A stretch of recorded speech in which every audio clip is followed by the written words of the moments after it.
Hai teman-teman, gimana nih kabarnya? Semoga kalian dalam keadaan yang sehat-sehat saja ya. Untuk video ini, saya akan menceritakan alur cerita Hop.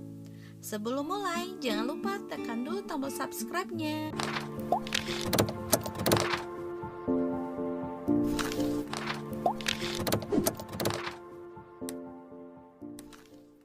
Film Hop atau dengan judul lain Wish adalah film Korea yang diangkat dari kisah nyata pada tahun 2008. Film dimulai dengan seorang ibu yang sibuk dengan HP-nya dan memperbaiki pakaiannya.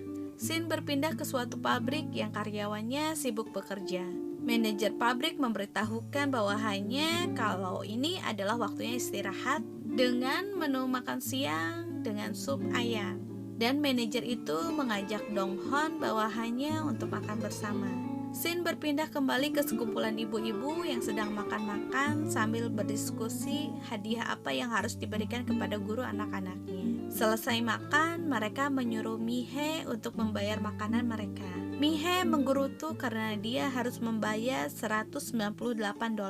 Nyonya Im memberitahukan kalau itu untuk memberi simpati agar anaknya tidak dikucilkan di sekolah. Nyonya Im menyarankan Mihe untuk memberitahukan Dong-hon kalau Mihe sedang hamil anak kedua.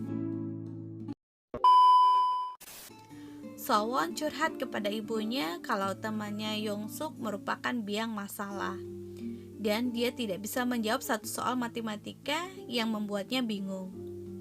Sowon mengikat rambutnya sambil menonton film kartun kesukaannya, yaitu film Kokomong.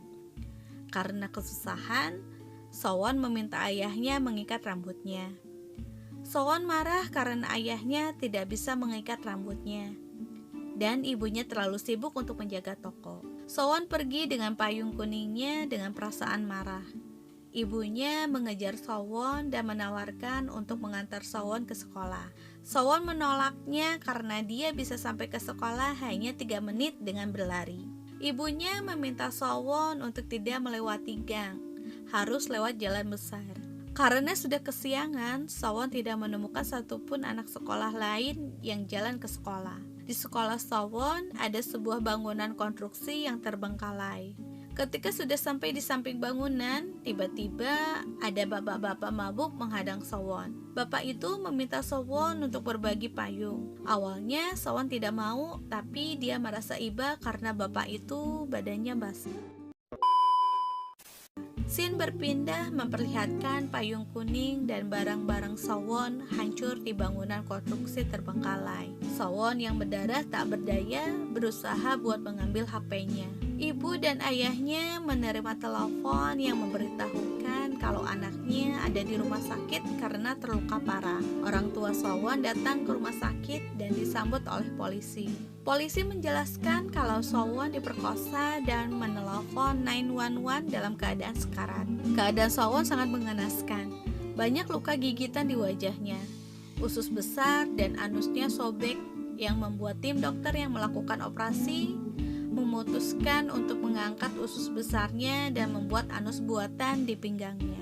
Operasi selesai, Dong-hon masuk ke ruangan untuk cek keadaan Sowon. Saat itu, Sowon sadar walaupun masih dalam efek bius. Sowon menceritakan kalau dia merasa takut dan sangat sakit, makanya menelpon 911 agar orang jahat bisa ditangkap. Sowon menjelaskan warna dan jenis baju apa yang dipakai sama orang jahat itu, karena Sowon takut lupa kalau ngomongnya nanti. Di TKP ditemukan sidik jari seseorang yang diduga pelaku kejahatan. Sidik jari tersebut sama dengan sidik jari residivis dan lokasinya sudah ditemukan. Tapi polisi belum bisa menangkap pelaku tersebut karena butuh bukti yang lebih banyak agar surat penangkapan dapat dibuat. Satu-satunya cara agar pelaku dapat ditangkap saat itu juga adalah dengan kesaksian korban. Dong-hon sangat khawatir dengan keadaan Sowon. Akhirnya dia menghubungi psikiater anak yang memang sudah banyak menangani kasus korban kekerasan seksual. Mihe yang tadinya tidak setuju dan menentang akhirnya setuju. Setelah beberapa kali ditanya, Sowon sedikit demi sedikit mulai menanggapi pertanyaan dari psikiater, walau hanya dengan mengangguk dan menggelengkan kepala. Polisi menunjukkan beberapa gambar terduga pelaku kepada Sowon. Tepat pada gambar pelaku, Sowon memejamkan matanya. Psikiater meminta Sowon menunjukkan lagi untuk memastikan pelakunya. Sowon pun menunjuk gambar pelakunya. Polisi pun langsung menangkap pelaku. Sowon dipindahkan ke ruangan rawat inap kelas 3 yang berisi satu kamar 6 pasien. Donghon diberitahu kalau pelaku sudah ditangkap dan dia pun segera ke kantor polisi. Di kantor polisi sudah banyak wartawan untuk meliput. Wartawan pun berusaha menanyakan kepada Donghon selaku ayah korban. Berita pun disiarkan di televisi. Nyonya Im hanya bisa menangis dan manajer berusaha menelepon Donghon. Manajer memberitahu Donghon kalau wartawan ada di rumah sakit. Donghon bergegas pergi ke rumah sakit. Sowon pun dipindahkan ke ruangannya. Tapi di saat itu juga wartawan sudah ada di koridor rumah sakit. Donghon menggendong Sowon untuk menghindari wartawan. Kantung anus Sowon bocor. Mihe pergi mencari suster untuk meminta bantuan. Tapi di saat itu juga perutnya merasa kesakitan. Donghon mencoba untuk membersihkan tubuh Sowon, tapi itu membuat Sowon ketakutan. Mungkin teringat kembali bagaimana pelaku memaksakan hawa nafsunya secara brutal kepada Sowon. Donghon langsung terdiam melihat Sowon yang penuh ketakutan. Mihe dirawat di ruangan akibat kontraksi yang dia rasakan. Donghon masuk ke ruangan Sowon yang dimana Sowon menutupi dirinya dengan selimut.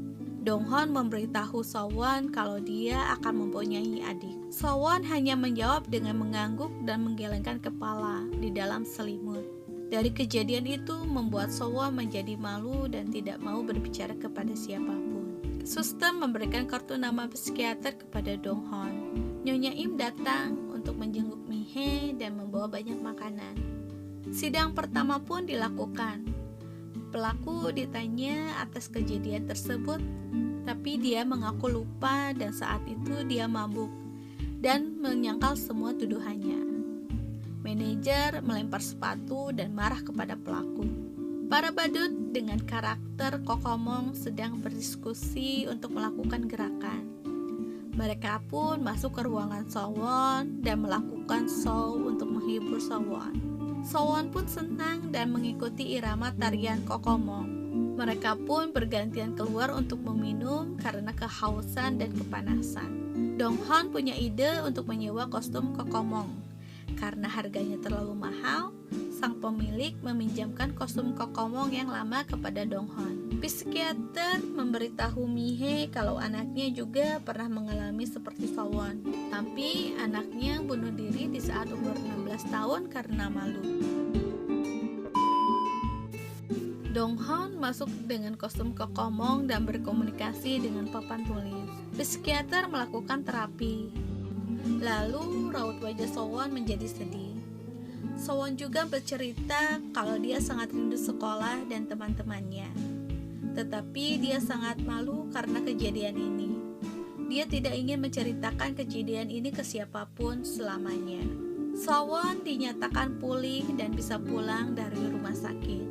Sowon sangat gugup dan minta ingin tinggal di rumah sakit saja karena dia takut dengan rumahnya. Saat perjalanan pulang pun Sowon terkena serangan panik sampai muntah.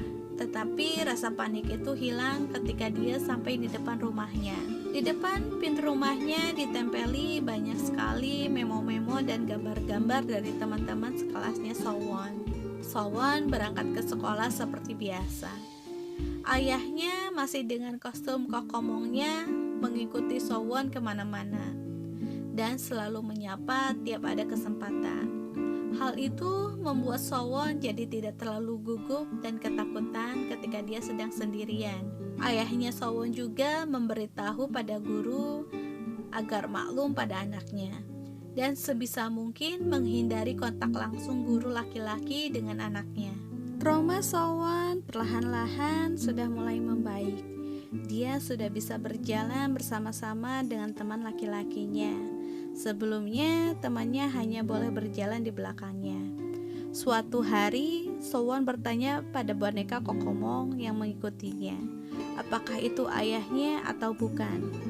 Hari itu, Sowon menuntun tangan ayahnya untuk pulang dan menyeka wajah ayahnya yang penuh keringat karena kostumnya yang sangat panas.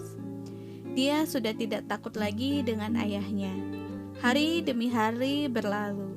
Tiba-tiba Donghon mendapat surat panggilan bahwa putrinya diharuskan bersaksi di persidangan.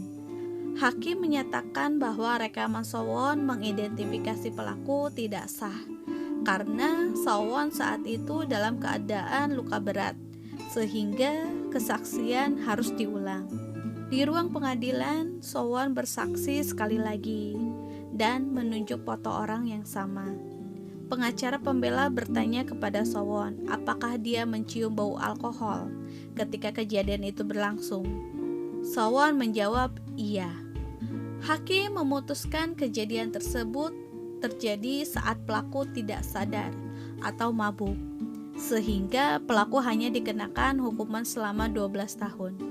Dan informasi terdakwa akan diumumkan selama 5 tahun. Permintaan korban mengenai kompensasi ditolak. Semua orang berteriak riuh tanda tidak setuju. Ayah dan ibu Sowon tertunduk lemas. Sowon merasa cemas dan menggambar sebuah lingkaran hitam di buku gambarnya. Donghon kemudian mengambil papan nama hakim dan berniat untuk memukul kepala pelaku dengan papan tersebut.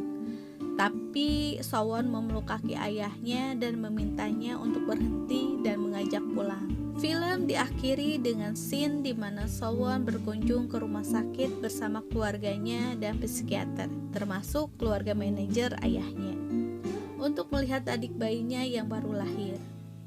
Trauma Sowon sudah semakin membaik, dan dia bahagia adik bayinya lahir dengan selamat. Setiap serangan paniknya muncul, dia masih suka pulang lebih dulu dari sekolah. Tapi hidup sudah baik-baik saja, bahwa dilahirkan ke dunia adalah sebuah anugerah. Mimin nonton film ini sampai nangis.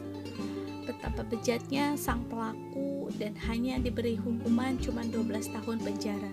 Kejadian ini terjadi di tahun 2008. 12 tahun berlalu dan tahun sekarang, tahun 2020, pelakunya bebas. Kalau Mimin sebagai hakim bakalan mempenjarakan pelaku seumur hidup karena trauma yang dirasakan korban tidak akan pernah hilang. Cukup sekian video kali ini. Jangan lupa subscribe, like, komen, dan share. Dan jangan lupa aktifkan loncengnya supaya teman-teman update terus video terbaru di channel ini. Bye-bye.